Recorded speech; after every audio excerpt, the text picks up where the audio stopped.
What is spiritual fun? Well, for a lot of people, fun has to do with entertainment, getting away from it all. And I think a lot of what we find to be fun starts as a pattern when we're young.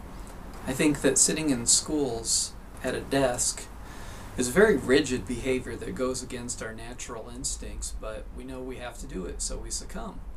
So running around, and just going to a park or to the beach or being in motion is fun in contrast to sitting still.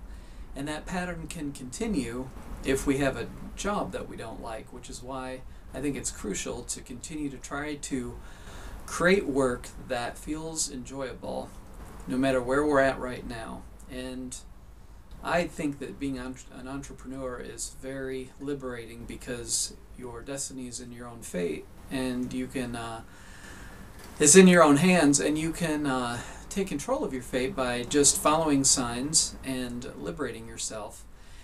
And if you find that as you become more committed to the spiritual path, you lose interest in certain kinds of activities that you once found enjoyable, then that's okay. I heard Eckhart Tolle talking about how somebody said that they were concerned because they don't enjoy roller coasters anymore. They didn't want to go on a roller coaster. And I believe that if we are armored, then we need roller coaster, bungee jumping out of a plane to feel something, because our emotional armor is so thick that that makes us feel alive.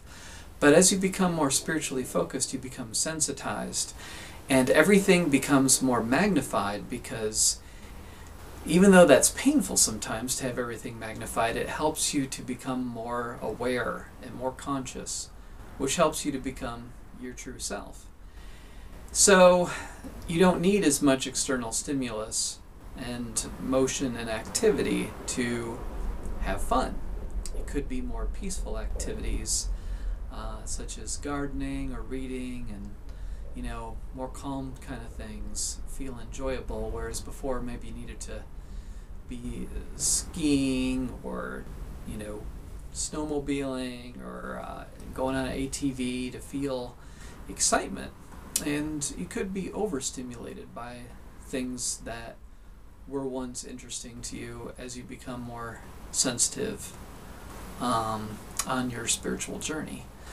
So don't be surprised if, as you go along, you start losing interest in certain things that were once appealing to you.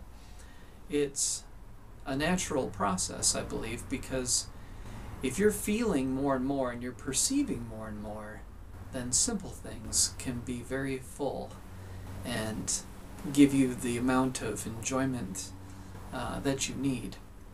But it's easy to go into comparison and say, well, other people are doing all these intense things, hang gliding and traveling around the world and whatever, but don't fall into the trap that, they are more interesting than you. What I believe truly makes a person interesting is how well they know themselves and what can they share in relation to their inner truth. And a lot of people, the majority of the world is very external and materially oriented, so people might not have any self-concept at all, any self-awareness, but what they're doing makes them interesting to other people, which reinforces the doing of the activities that give them energy in the form of attention. So that continues on and on.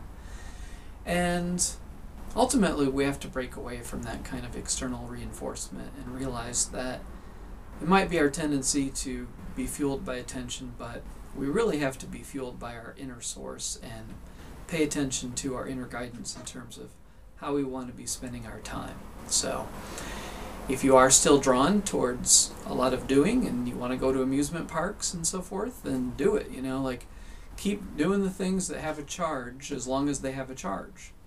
And at the same time, don't be surprised if external kinds of activities start to lose their charge as your attention becomes more internal.